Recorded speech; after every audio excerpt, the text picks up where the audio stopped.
Good morning grade 8. Apa kabarnya hari ini anak-anak? Oke, tentu saja sehat ya. Karena Mem Elisa berdoa supaya anak-anak senantiasa sehat di rumah. Oke ya anak-anak. Nah anak-anak, kemarin kita sudah belajar tentang zat adiktif dan psikotropika.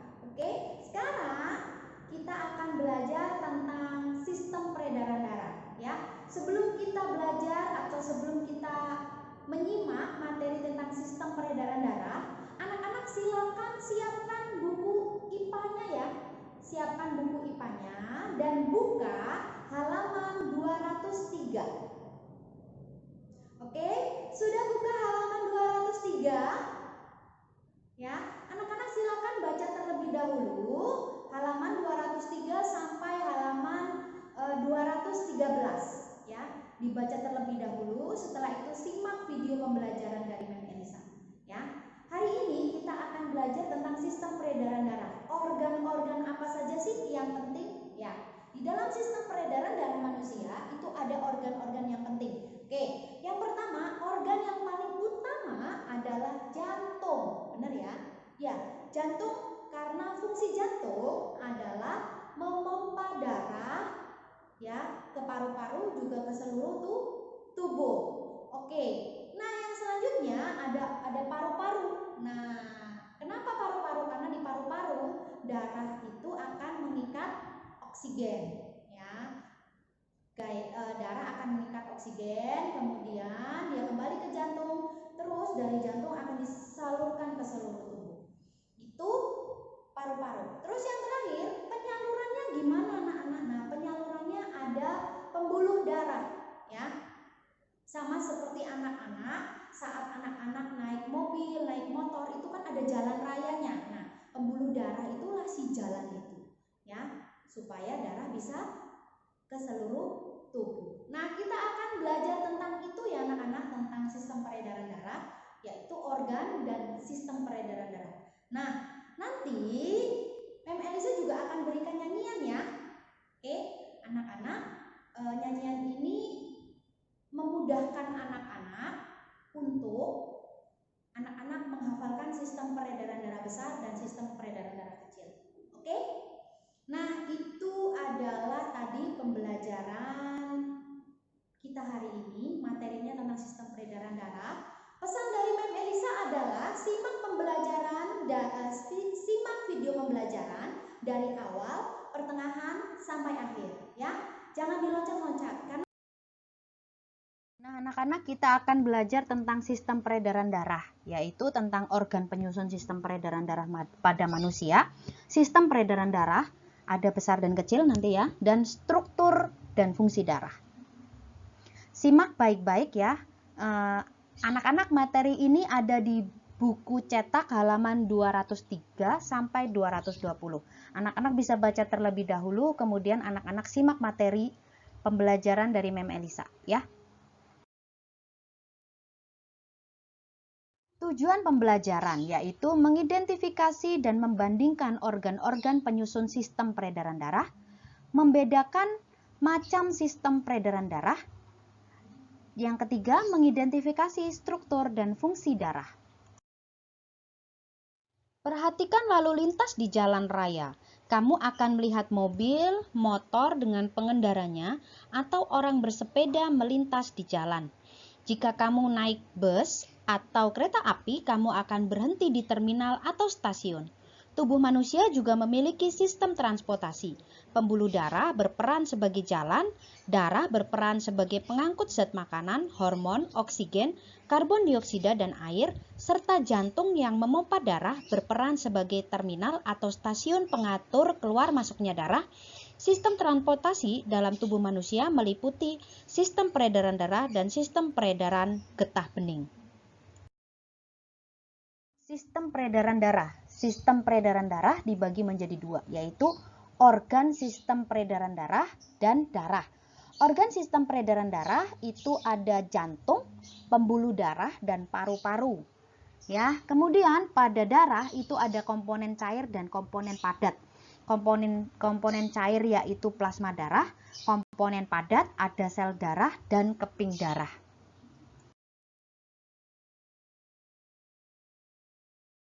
Sebelum membahas tentang sistem peredaran darah manusia, mari kita mengenal organ sistem peredaran darah tersebut.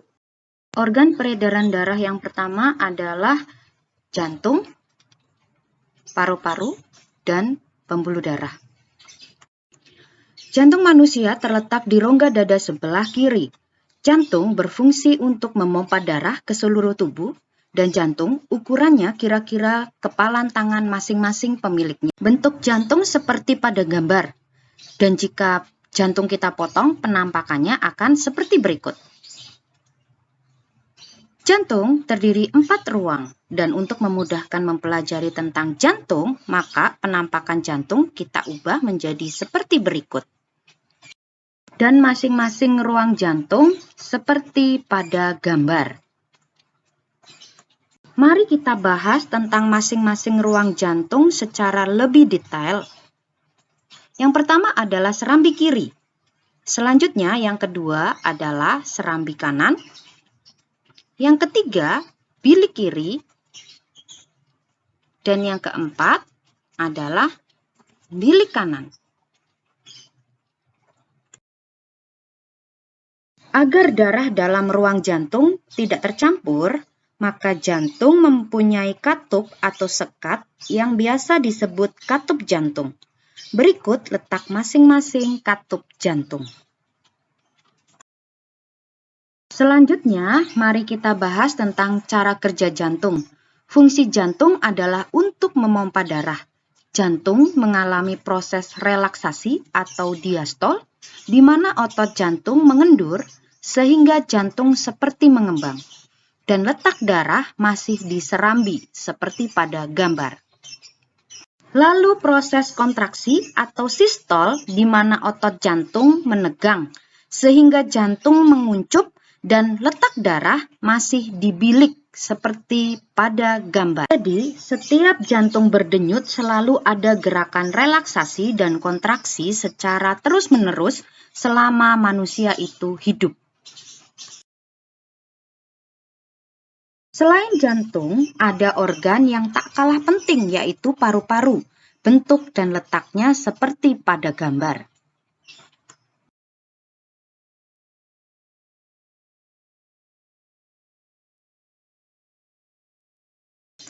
Berikutnya kita akan belajar tentang jenis pembuluh darah. Pembuluh darah yang pertama adalah pembuluh arteri atau pembuluh nadi, yaitu pembuluh darah yang membawa darah keluar dari jantung, biasanya berwarna merah. Gambarnya sebagai berikut. Terlihat ada pembuluh nadi terbesar yaitu aorta, lalu pembuluh nadi atau arteri, lalu ada pembuluh kapiler. Pembuluh kapiler adalah pembuluh yang menghubungkan pembuluh darah langsung ke organ tubuh manusia. Pembuluh ini sangat kecil sekali.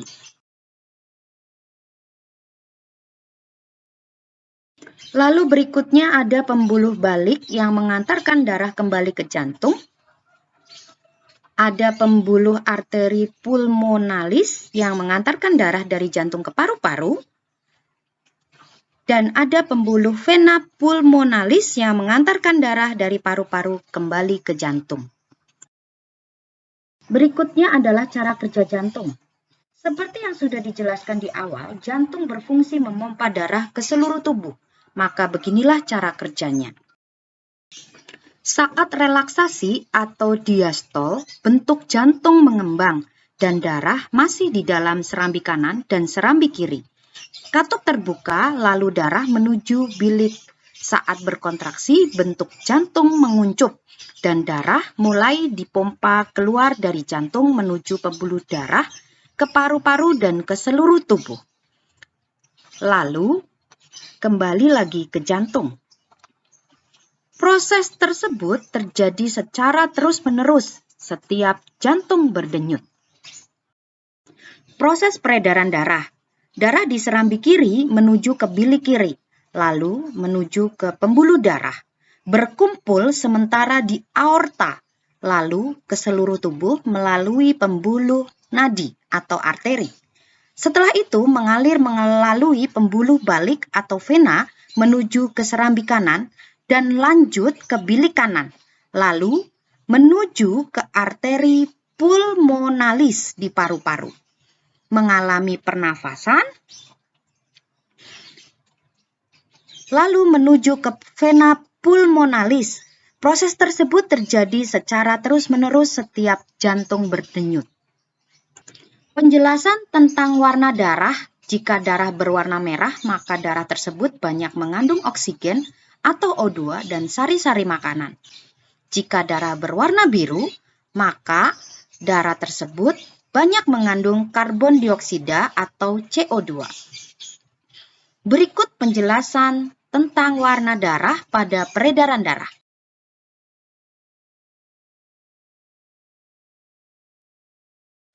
Saat darah menuju paru-paru, darah masih berwarna biru karena banyak mengandung karbon dioksida atau CO2. Tetapi saat kita bernafas, kita menghirup O2 atau oksigen. Oksigen diikat oleh darah sehingga darah menjadi merah karena banyak mengandung oksigen. Saat itu CO2 dikeluarkan melalui hidung. Di saat yang bersamaan, saat darah menuju ke seluruh tubuh, kecuali ke paru-paru, darah masih berwarna merah karena banyak mengandung oksigen. Tetapi, setelah oksigen dan sari-sari makanan dipakai oleh tubuh, darah banyak mengandung karbon dioksida dan akhirnya berwarna biru. Anak-anak sekarang sudah tahu kan tentang sistem peredaran darah manusia?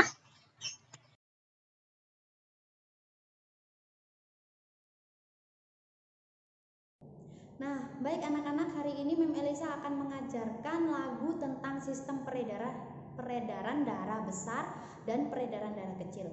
Anak-anak simak baik-baik ya. Terus anak-anak ikuti perlahan karena dengan lagu anak-anak pasti lebih mudah menghafal ya.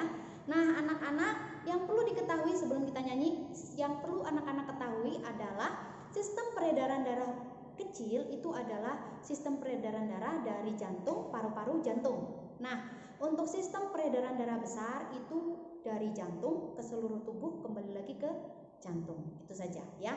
Tapi lewatnya mana nanti kita gunakan nyanyian supaya anak-anak lebih hafal. Nah, kita gunakan nadanya nada burung kakak tua ya. Yuk, pasti anak-anak tahu semua kan lagu burung kakak tua? Oke, kita mulai ya.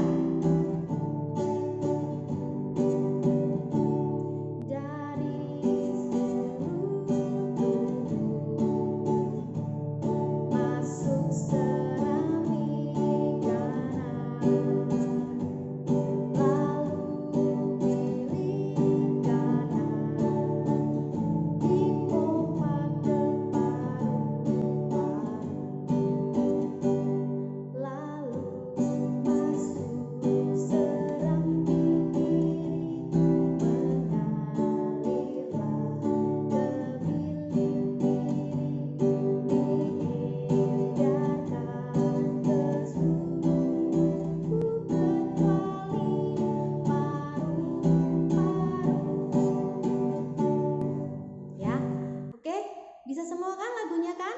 Ya. Oke ya. Semuanya pasti bisa dan semuanya pasti hebat semua. Untuk menghafalkan sistem peredaran darah bisa gunakan lagu ini ya. Kita lanjut lagi pembelajarannya. Struktur dan fungsi darah. Fungsi darah yaitu 1. Mengatur suhu tubuh, 2. Mengangkut bahan-bahan metabolisme, yang ketiga membunuh kuman atau kekebalan, yang keempat mengedarkan hormon dan enzim, yang kelima mempertahankan pH tubuh, yang keenam menutup luka. Komponen darah. Anak-anak bisa perhatikan gambar ya. Di komponen darah itu ada 2, yaitu cair dan padat. Yang cair berupa plasma darah, yang padat itu ada 2, yaitu sel darah dan keping darah. Komponen cair darah atau plasma darah. Plasma darah berfungsi untuk mengatur tekanan osmotik darah dan membawa zat-zat makanan sisa metabolisme hasil ekskresi dan beberapa gas. Komponen darah yang cair tadi berwarna kekuningan, ya. Terus plasma darah mengandung 90% air, protein dan senyawa organik lainnya serta garam anorganik terutama NaCl. Protein darah berupa albumin globulin, dan fibrinogen.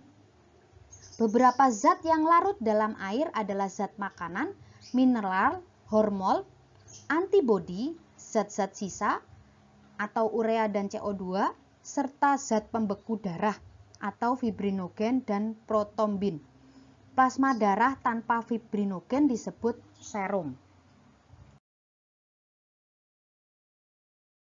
Komponen padat darah. Komponen padat darah terdiri dari sel-sel darah dan keping darah. Sel-sel darah meliputi sel darah merah atau eritrosit dan sel darah putih atau leukosit. Yang pertama kita bahas adalah sel darah merah atau eritrosit. Anak-anak bisa lihat gambarnya ya. Eritrosit merupakan sel darah merah yang paling banyak jumlahnya karena berfungsi untuk mengangkut oksigen. Eritrosit dibentuk di sumsum tulang belakang dan tulang pipa. Pada saat pertama kali dibentuk, eritrosit memiliki inti sel. Namun dalam perkembangannya di dalam sumsum tulang belakang, sel terisi hemoglobin sehingga inti sel menyusut kemudian lenyap. Akibatnya, eritrosit tidak mempunyai inti sel. Bentuk eritrosit bulat, pipih, dan cekung pada kedua sisinya atau bikonkav. Eritrosit dapat bertahan hidup selama 120 hari. Eritrosit yang sudah tua akan dirombak dan dibongkar di hati. Hemoglobin berubah menjadi zat warna empedu atau bilirubin dan zat besinya digunakan untuk membuat eritrosit baru. Eritrosit berwarna merah karena mengandung hemoglobin, yaitu suatu pigmen darah yang mengandung zat besi. Sel darah putih atau leukosit. Leukosit ada 5 jenis, yaitu monosit, neutropil, basofil, eosinofil, dan limfosit. Leukosit berfungsi untuk melindungi tubuh dari infeksi dengan berbagai cara. Misalnya, monosit dan neutropil memakan bakteri atau kuman lain dan serpihan sel-sel mati dari tubuh sendiri. Atau kemampuan sel darah putih yang seperti itu tadi, yang sudah katakan tadi, itu nama lainnya adalah fagositosis. Sedangkan limfosit menghasilkan antibodi.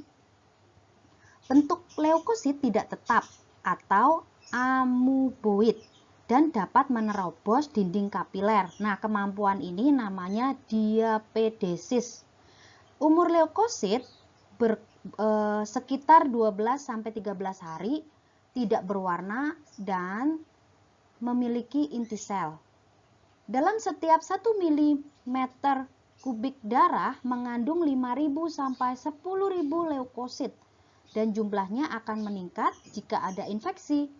Keadaan leukosit yang melebihi jumlah normal disebut leukositosis dan sebaliknya jika kurang dari normal disebut leukopenia. Darah atau trombosit. Trombosit berfungsi membantu proses pembekuan darah.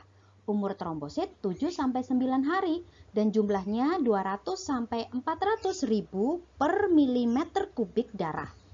Bentuk trombosit tidak teratur dan tidak memiliki inti sel. Setelah ini anak-anak simak ya proses pembekuan darah.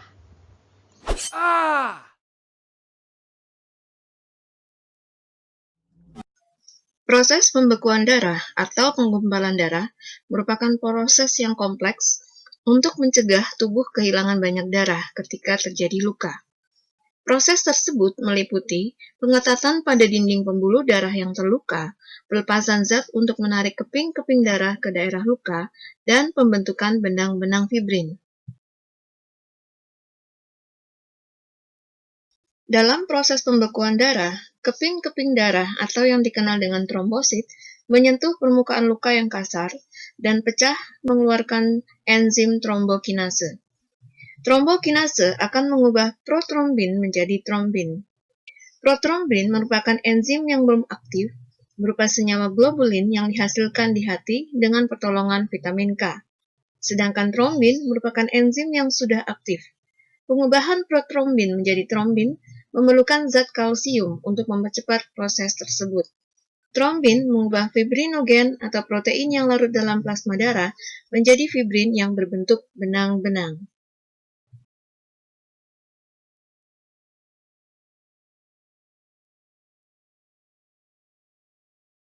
Ion kalsium sangat penting dalam pembekuan darah ketika terjadi luka pada tubuh kita. Tanpa ion kalsium, proses pembekuan darah tidak dapat berlangsung. Darah akan terus keluar dari tubuh sehingga dapat menyebabkan kematian. Fungsi ion kalsium atau Ca2+ pada sistem peredaran darah manusia menunjukkan bahwa ion sangat penting bagi kehidupan manusia. Dan manusia tidak akan dapat hidup tanpa adanya ion-ion.